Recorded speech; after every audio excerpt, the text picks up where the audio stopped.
Thank you very much. It is quite strange being here, and I'm going to mainly talk about 16 plus informal learning in the UK, but 25 years ago I worked for something called TTNS. Does anybody here remember TTNS? Yeah, I was the National Database Manager, which I now realise meant I was responsible for websites and social networking. We just have to brand it differently, don't we? So I'm going to talk to you about digital inclusion in the UK, like I said, with adults in the UK 16 plus. These slides are now on SlideShare, so please do tweet that. So, you know, your friends at home can follow along. It also means that you can, if you like any of the facts I've got up here, please steal them, reskin them, call them your own, but I put the sources on so you can make sure that the people who actually did the research can be cited.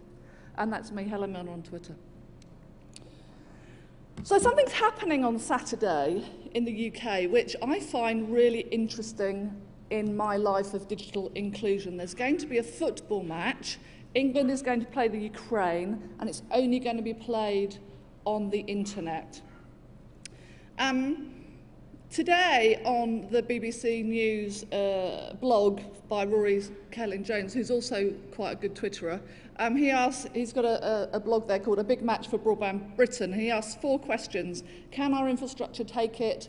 Are we fast enough? Will we pay? Which I think is really, really interesting at the moment when all of the big content producers are saying, how can we make money out of this? Are people actually going to pay to watch football on the internet?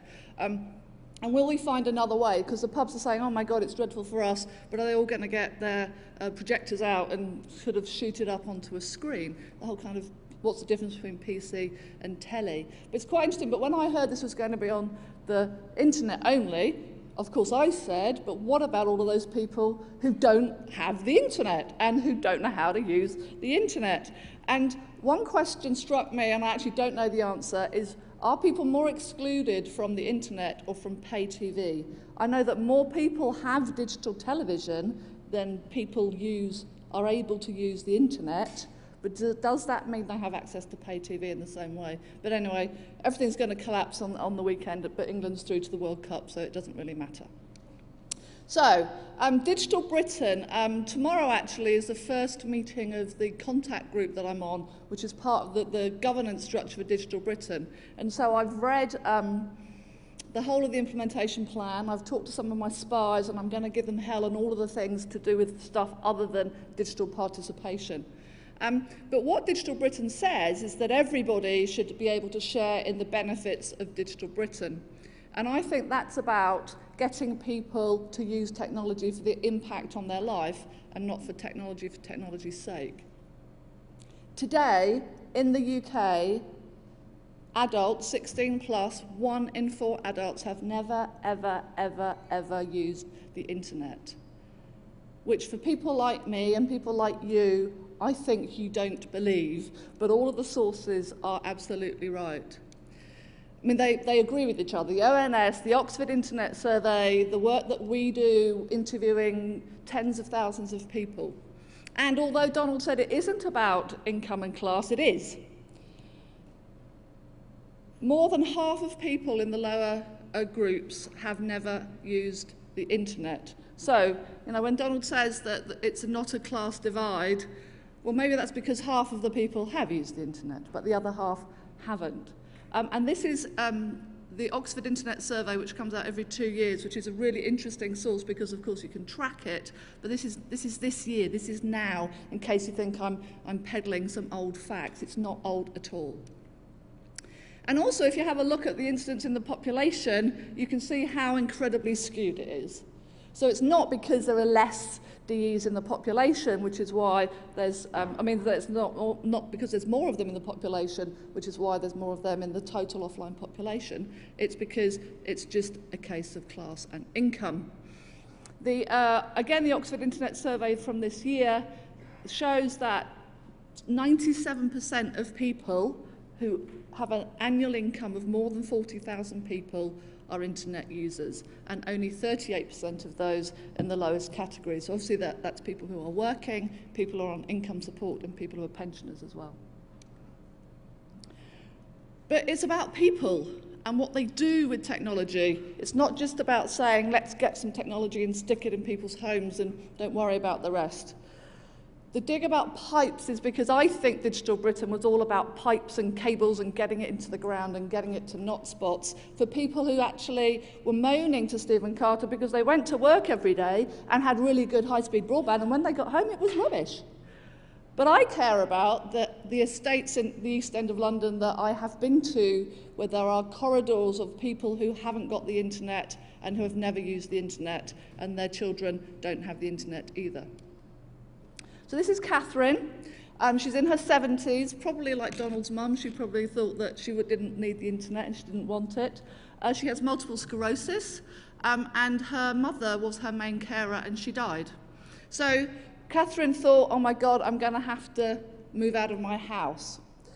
The local UK Online Centre, Leeds Age Concern, went along and, as part of a programme we were running, offered her a computer in her own home because of her accessibility issues. That wasn't an easy thing to do, but they worked hard, and her tutor Mark worked out what she needed, what equipment she needed, and helped her to keep going. He got her an email address, and she said, well, thanks very much, that's great, but I don't know anybody with an email address. So he went back to the UK Online Centre and he found 6 ladies, much to Catherine's disgust. He couldn't find a man who wanted to be her friend. But these 6 ladies, and they now all email each other every day. Catherine buys her shopping online, she interacts with her doctor online, and she, of course, interacts with her friends online. She still goes out. It costs her £5 each way in the taxi if she wants to go to the local shop, but she still does that. But she says if she isn't feeling very well, she can choose to stay in her own home.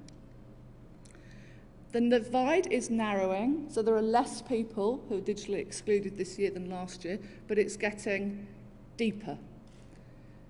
And a survey we recently did shows that of the total population of everyone who's digitally excluded, the numbers that are in the lowest half of the social grades now make up a bigger proportion. That means that top side is chipping away, but at the bottom end, we're not doing quite so well.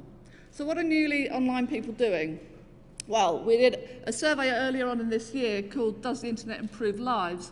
And we asked people from the social group C2DE, because they're the ones we want to get online, because obviously we need to focus intervention on those people, why they started using the internet in the first place. And the main reason was to stay in touch with friends and family. So it was absolutely about communication. The second reason was to access goods and services. So that's not just about shopping, it's also about cost comparison sites. And as a woman said to me the other day in a centre, it's about virtual window shopping. And the third one, it was to pursue hobbies. In the same survey, we also found that internet users' confidence in their ability to keep their job or to find another job outstripped non-internet users by 25%. So in recession Britain, that's very, very important. And in Australia, this economic benefits survey's just come out recently. They did a 5-year programme with A.T. Kearney to look at the economic benefit on one community, and that value was almost 6 million Australian dollars. But UK Online Centres is funded by the government. Martha Lane Fox's deal is funded by the government. Part of Digital Britain talks about the digital services switchover. Yeah? Every single government department has to choose two services that they provide that they're going to provide only online in 2012.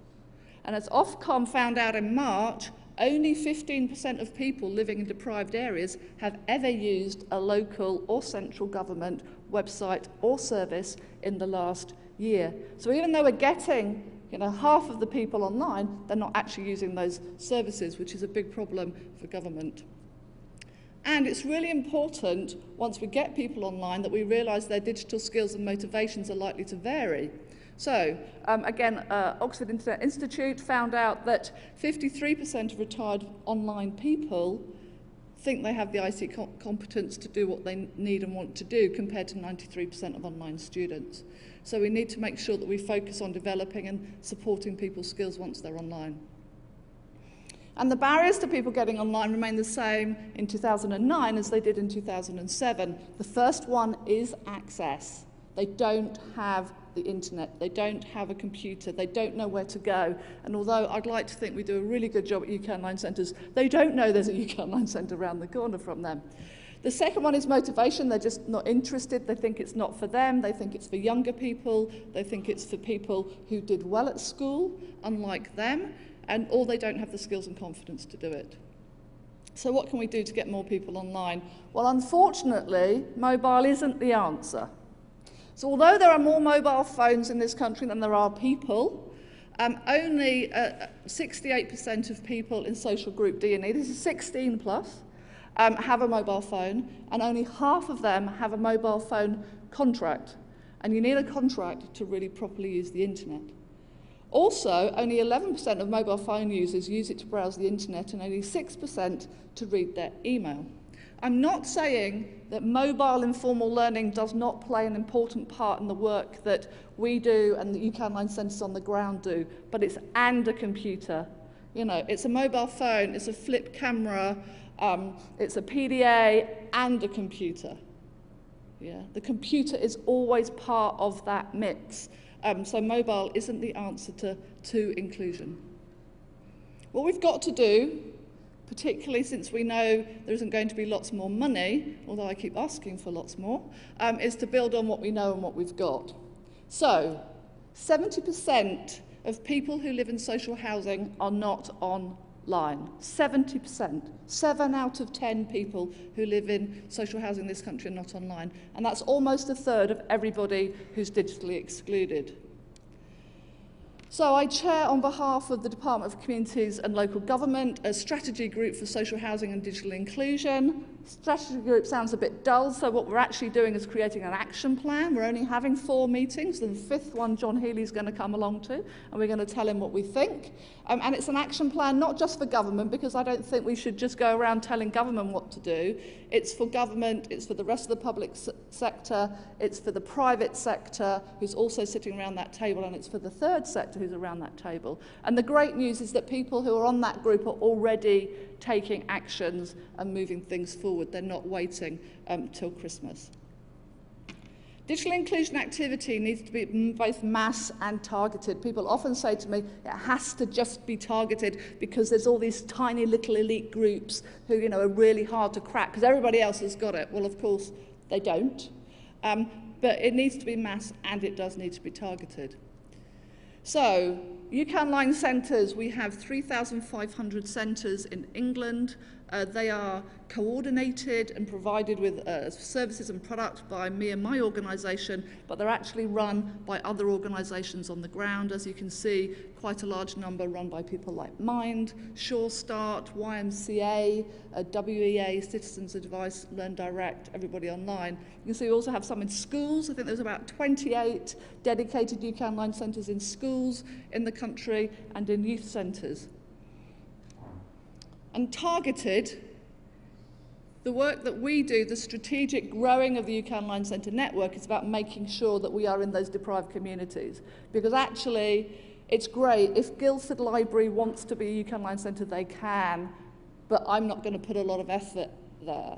I am going to put a lot of effort in the 3rd most deprived areas of the country. And currently we have one of those member centres in 85% of the most deprived areas.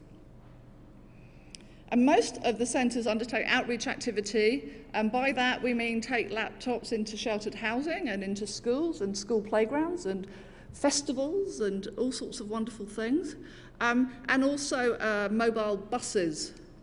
So there's a mobile bus. M-learning, the old-fashioned way. You get yourself a minibus, you paint it a nice colour, or not, you put some computers in it, and you go and park outside the asylum seekers refuge, the probation hostel, and the people who live in those places know that you're going to be there and they can come and they can get help and support. The really important thing is that the work that we do around digital inclusion is about lovely, or not so lovely buses with equipment in, but it's also mostly about the tutors and the people that support that informal learning, that support those journeys of people who think they don't want to do it, but get motivated by compelling content, but much more by compelling people like them. Every single case study and every single person I talk to, even Gillian Tailforth, who sat on the breakfast telly sofa recently, tell me the name of their tutor. Because this isn't about technology, this is about people helping people to improve their lives and use technology to make an impact. This is Lucas. In that photo, he's 18 last year. He won an award. Lucas is one of those kids that you probably are very aware of in your schools. He is deaf in one ear, which meant he was bullied quite a lot, and he was very, very quiet, but had a lot of problems. So those kinds that you're not actually totally compelled to help because he's not throwing chairs and he's not pulling people's hair. He went to lots of schools, he had a very bad time, he didn't learn how to use computers at all, and he moved actually from Cornwall, where he was supported by a UK Online Centre, to Birkenhead in Liverpool, where he lived in the YMCA, where there was a UK Online Centre. And his own admission, what he used to do is he used to drink during the afternoon and, sleep all day and drink all night is what Lucas says was his lifestyle choice, until he went into the UK Online Centre and said, oh, what's all these computer things? I guess I probably ought to have a go, and they supported him and helped him, nurtured him, and realised that he had so much to offer that he then became in charge of their internet cafe as a volunteer. The great news is that Lucas not only is at college and getting qualifications in computing, he now thinks this is the future for him, and he is still at it. But he's also, the thing I find most inspirational is he's also going down to that park bench that he used to drink on and saying to the other teenagers that he knows, don't spend your life wasting it away like this. Get yourself into something else. Get yourself either into the UK Online Centre or doing something more productive with your life. And that's what it's all about, peer-to-peer opportunity. But I suppose something that Lucas also says to them, or if you like, just stay here and get pissed, because it's about choice, isn't it? That I have never, ever met someone who doesn't use the internet, who, when I finish with them, is not using the internet, because there's something there for everybody. The hardest nut I had to crack was my mother-in-law. She's in Australia. She started the week I spent with her saying the internet is evil, it steals your life, and that it's the whole world's going to explode because of the internet and computers. You know, that was her the extremity of her experience of what she thought it was all about. So I didn't push it. I thought, okay, Beryl, that's fine. It's your choice. But she used to go off and go for walks and come back with some leaves and say, hey, look, grandchildren, here are some leaves. I think they're from a lime tree. I went, oh, maybe it is. I don't know anything about lime trees, but let's have a look. So off on the internet, oh yeah, you're right, it's a lime tree. She'd come back with a custard apple. She said, I think they're very high in antioxidants. I think it's good for me to eat this custard apple. I went, I don't know, let's have a look. On the internet, off it went. Then at the end of the week, she said, actually, this is a pretty good thing. Maybe I'll give it a go. And what I always say is, I think there's something there for everybody. I think people can choose not to do it if they don't want to. But the point is, most of the people that I meet in UK Online Centres in some of the poorest areas of this country have never been given a choice. They failed at school. They think they're a failure. They think they can't learn anything. Some of them think they can't even be good parents. So actually, they're a pretty long way away from making an informed choice about what the internet is all about. So the great news is they have peers in those communities who are helping them, who are taking them on those journeys, providing them with all kinds of other support as well as technology support, and giving them that choice. We have a UK Online Centre in the sheltered housing down in Greenwich, and nobody who lives there uses it. It's all other old people from the community, and they do try hard, and they go in and they give them all cups of tea. But I just think, maybe we need to help them find a way to leverage some of those folk that live in that sheltered housing to actually see the compelling evidence that is in front of them every day. Thank you very much.